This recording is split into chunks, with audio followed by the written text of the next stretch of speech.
All right, round one is in the bag at the U.S. Open. Carlos Alcaraz and Jannik Sinner have both survived their matches in their first round where they won in 4 sets, both dropping a set, but continuing on without too much trouble. So we're going to break that down. We're going to break down one of the most disastrous days for Canadian tennis in maybe our history.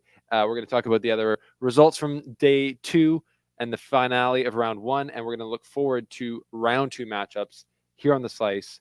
Thanks for being here. Let's get into it.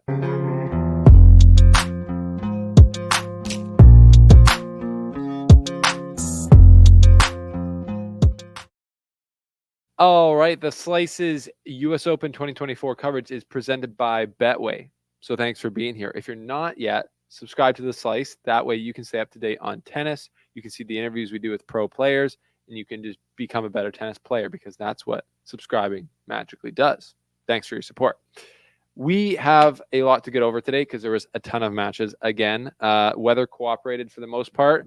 And yeah, like we said, the big guys are through and the Canadians are essentially not, except for one who we will get into. But as I mentioned, the Slice is presented by Betway, and this is Best Bets of the Day presented by Betway. Play responsibly, 19 plus in Ontario in collaboration with iGaming Ontario. Here's a little action for you tomorrow. So Brandon Nakashima took out Holger Rune yesterday. We know that he's been on fire. He plays really well against the big guys. So, or he has been in the last few weeks. So he's playing Arthur Cazot tomorrow, who's a lower ranked Frenchman, but he's still very dangerous. And they've got Brandon Nakashima at minus 350, and they've got Cazot at plus 750 to win, 2,750. 275 to win. So I think that's like too much maybe respect on Nakashima right now. So I think there's value on Cazot. And I think that as the favorite, Nakashima might not be used to that and might not play a good match. And that would leave him susceptible to a guy like Cazot, in my opinion. So that's a little look. That's Best Bets of the Day presented by Betway. Okay. Carlitos Alcaraz gets through Lou today. That was not a super comfortable, it was, if you take out the second set, it was 6-2, 6-3, 6-1, but there was a set in there where 2-1, and Alcaraz, when I turned on the TV, because I was filming the podcast with JP for the most part of it, I was like, is Alcaraz hobbling? So let me know in the comment section if you saw him limping at all due to what you think might be the ankle, because when he rolled his ankle pre-tournament, that's not an ankle roll that you just feel fine the next day from. That's going to hurt. And I think the only way, from my experience in rolling my ankles multiple times playing basketball, the only way to feel better is to rest it and let it just get better. There's nothing really you can do. So getting through this match was obviously key. And then I think the rest day tomorrow, I wouldn't doubt it if he just took it pretty light tomorrow on that. Maybe didn't even practice and just let it get better. But let me know if you thought he was hobbling today. But I think he just, as we've seen with Alcaraz in the past, he can play loose sets during the majors, and he's not in danger of losing over 5 sets as of lately. But he's on court for 2 hours, 42 minutes, so probably a little bit longer than he would have liked in round 1, but he's through. Jannik Sinner also through, gets through in 4 sets as well. And some people were saying that as he took the court, they heard boos. I did not hear that. I saw the clips. I watched them. Didn't sound like boos to me. Maybe there was a few, but in general, I think he's ready to put this scandal behind him, and it's not going to be a huge issue, I don't think, going forward for him. But he beat a pretty tough first-round draw, Mackenzie McDonald, 4 sets. Only took 2 hours, 24 minutes. So, again, take out the second set. Both Sinner and Alcaraz, after Sinner lost the first set. If you remove that, he won 6-2, 6-1, 6-2. So it was very casual after the first set. But McDonald's a dangerous player, and that's what can happen when you're not sharp, like Sinner wasn't getting out there today. Okay, before we look at all the scores, the Canadians are Canadians. I'm Canadian. If you didn't know, this is a Canadian show for the world, but I'm Canadian, and we follow the Canadians pretty hard here. And this was one of the worst days ever. The core 4 of Felix Auger-Aliassime, Denis Shapovalov, Bianca Andreescu, and Leylah Annie Fernandez all lost today.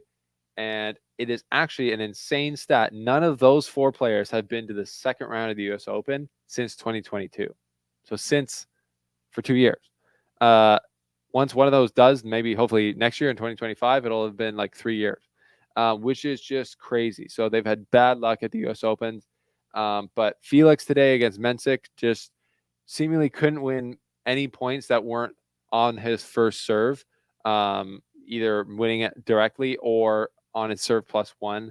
So that was just, yeah, he didn't really have his game today. Shapovalov, Botifan Janskop, Shapo kind of beat himself, played a little bit classic Shapovalov destructive tennis there. Bianca played a really close match with Jasmine Paolini, who was the favorite, so you can't really fault her for that. It's the third major in a row she's lost to Paolini. So I think she said at the end, next time me, like she was gonna win. She was down a break in the third set, then broke back, and then immediately got broken back. So she was dealing with a little cramping, I think, but that was close for her. Probably the best performance out of the three. And then Leila Fernandez lost to Potapova in 3 sets as well. So all 4 out, not great. The one shining star for Canada is Gabriel Diallo, friend of the show. We've interviewed him here multiple times on the show, and yeah, he wins. He beats Jaime Munar in 4 sets. Big Canadian, big serving, gets through to the second round. So we'll see who he plays here when we show the round 2 matchups. But yeah, brutal day for Canadian tennis. Better day for Gabriel Diallo, who keeps the Canadian hopes alive. So let's look at the results from today. So Swiatek wins today, and actually a really close match against Rakimova. 64, 6-4, 7-6, 8-6 in the tiebreaker. Close match for sure. Then Sinner gets through McDonald in 4, as we talked about. Alcaraz versus 2 gets through in 4. Pegula just finished her match, 6-4, 6-3, beating Shelby Rogers. Danimal Collins goes out to Dolehide, so that's Danimal Collins' probably last match at the U.S. Open ever. I didn't accept the flowers from Stacey Alistair. That was pretty epic, I will say. Big match, actually big result here on the ladies' side. Naomi Osaka beats the highly anticipated matchup, or wins in the highly anticipated matchup against Ostapenko, 6-3, 6-2 on Louis Armstrong. You can see what it meant to her, crying after the match. She was very relieved. Her first top 10 win in, I believe, over 2 years. So that was big for her. Medvedev goes over Lajovic again in 4 sets. This is a theme here we're seeing. Medvedev, yeah, he's 3-4, gets through with no issues there. His first match, his first win to break a 2-match losing streak, which is pretty crazy. There we see it. Paolini comes back against Bianca Andreescu in 3 sets, almost a 3-hour match. That was a good match. That was a great match. And then Stefanos Tsitsipas is another upset. Maybe I should have marked at the top of the show, but he loses to fellow Aussie Greek, Thanasi Thanos Kokkinakis in 4 sets in almost 4 hours. Big performance there from Kokkinakis to get over the line in the 4th set. That's pretty crazy. If you do, that's a big win for Kokkinakis, who's been looking to get his ranking up.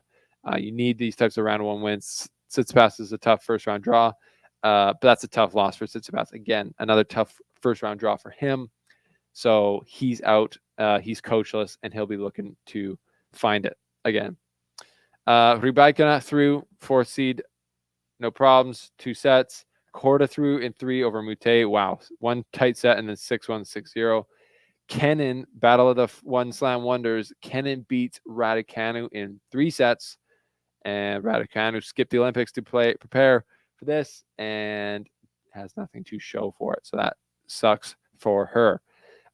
Bolter through Sasnovich in 3 sets. Wozniacki through Bagel Breadstick. Dang. And Demonauer through in 4 sets over Giron. Bellucci over Wawrinka in 3 sets. As we talked about, Mensik absolutely destroys Felix Auger-Aliassime in 2 sets flat, 2 hours flat in 3 sets, 6-2, 6-4, 6-2. Draper beats Zhang, who has to retire. Let's look through a few more courts. Kalinskaya over Davis, Potapova over Fernandez, Pavlyuchenkova over Preston, Machak over Fognini, Arnaldi over Svida, Pliskova over Sheriff, Goffin. Wow. Goffin over Tabilo in 3 sets straight. That's a big win for David Goffin, who is slowly kind of creeping up the rankings, I would say. That's a big win. Round 1 for him to get through over the 22nd seed Tabilo. Big win. Artur Fils through, Andreeva through, Sasnovich through, Kruger. Oh, am I missing that up? That's a women's thing. That's not Kruger, the male. I thought that was Kruger. There's another guy, Mitchell Kruger, who we've actually interviewed on the show before, like 6 years ago, who I thought that was that. That's not her, him. Maybe it's his sister. I don't know. Alex Mikkelsen threw in 3 sets over Sparizzi. That's a great result for him after pinning someone in the face in the tournament before this. Forgetting the name of it. Didn't get penalized for that, so he's winning. Thompson threw, Caboli threw over Duckworth. Diego Acosta over Gaston. I mean, I don't even know what to say about that. Schneider 6-0, 6-1, hammer time. And yeah, let's just go through. Oh, here, got to talk about it. 5.5 hours, 5 hours, 35 minutes. Dan Evans, Karen Khachanov, the longest match in U.S. Open history. And you should go watch the podcast, which will come out tomorrow. But for now, Dan Evans, absolute legend, skips Washington to play the Olympics to be with his country, helps Andy Murray in his farewell tour, then comes here and comes back from being down 4-love in the 5th set to Khachanov to come back and win the longest match in U.S. Open history. Absolutely crazy. Huge choke job by Khachanov in that 5th set. He's going to hate thinking about that for a long time. But that's crazy. 3 tiebreakers in a row, and then 6-4, 4-6, or 4-6, 6-4. For Dan Evans to get the win. That's got to feel so freaking good. Good luck walking tomorrow. That's what I would say. Putintseva through, Hurkacz through in 3. Caroline Garcia goes down. Denis Shapovalov goes down. Haddad Maia through. Gabriel, this is now we're out on court. What is this? Court 8. Gabriel Diallo through in 4 sets, 3.5 hours. Big match, big win for him. Virtanen through over Hallis. And that is the big names that I see for now. Okay, let's go to this. Let's go to the draws, I guess, because let's look at round 2 matchups. That's what you want to see. Round 2. There we go. Okay, Sinner versus Mickelson. Mickelsen's tough. I think they just played in Cincinnati, and Sinner handled Mickelson fine. But it's not an easy second round match. Mickelsen's got firepower, and Bellucci versus O'Connell then next. And then we got Artur Fils versus Gabriel Diallo, the French Canadian, the 2 Frenchmen playing each other. That's, I would say, Artur Fils is obviously a great player. He's a 24th seed. Obviously, he's a huge favorite. But Diallo, you could be playing worse players in the second round. You could also be playing easier players. But another opportunity. That would be really something if he was able to get that one. When you've got the serve, you've got a chance. That's what we say. Okay, Tommy Paul is well on his way to victory against Lorenzo Sonego to play Purcell in the second round potentially. And then Kokkinakis comes through Tsitsipas to play Ninu Borges, which is crazy. Mensik versus Schoolcat. So that's a bit of an open little section there without Tsitsipas in it. One of these guys will be in the 3rd round, which is nice for them. Kaboli's through to play Bergs. Marozsan is through to play Medvedev. So that is the Medvedev Sinner quarter. Second quarter, Alcaraz is through to play Botic van de Zandschulp, who I think he should have no issue with. Potential 3rd round Draper matchup for Alcaraz. That would be pretty crazy. Draper should not have any issue with Diaz Acosta. Diaz Acosta, he is a clay court primarily player, although he beat Hugo Gaston, the French rat, in an hour and 47 minutes earlier there, but he lost to our friend Alexis Gallarneau in Montreal. I didn't love his game there. So, Draper should get through there easily.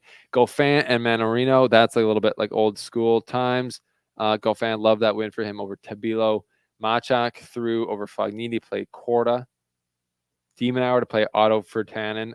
That's not a good matchup. If you listen to our friend Brad Stein talking about Virtanen's game, huge game if you're De Minaur and you're not the rust isn't gone, although I think it should be after a nice first round win over Giron. Mario Navone over Dan Evans. Matteo Arnaldi versus Safulin. And Jordan Thompson will play Hubie Hurkacz on the bottom part of the Alcaraz quarter there. Casper Ruud did get through. We saw that yesterday. He'll play Monfils. That's a great second round matchup. That'll be fun. Carballes Bene will play Jerry Zhang in the second round.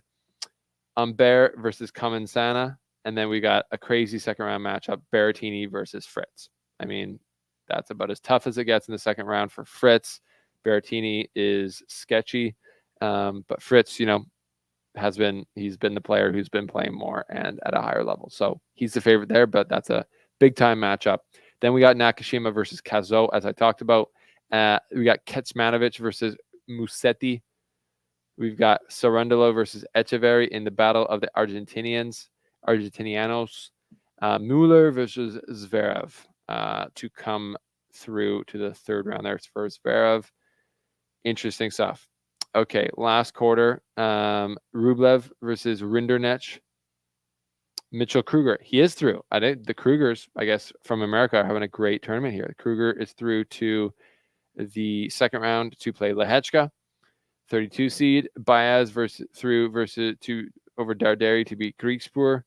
And then Hijikata versus Dimitrov. Dimitrov shouldn't have an issue with that. I wouldn't say, but you never know. Ben Shelton versus Roberto Bautista Agut. The power versus the house. We'll see about that. Shevchenko versus Tiafoe. Popyrin versus Martinez. And Gere versus Djokovic. Gere last year was up 2 sets to love against Djokovic and wasn't able to do it. So that's a look at the second round for the men. And that's where we will leave it tonight. We'll take a deeper look at the women's draw tomorrow after the second round matches have started. That's all we got. That's the slice. That's what you need to know tonight. We will see you tomorrow on the show. Thanks for being here. Leave your comments, leave your thoughts on the forum of Alcaraz and Sinner down below. We will see you next time here on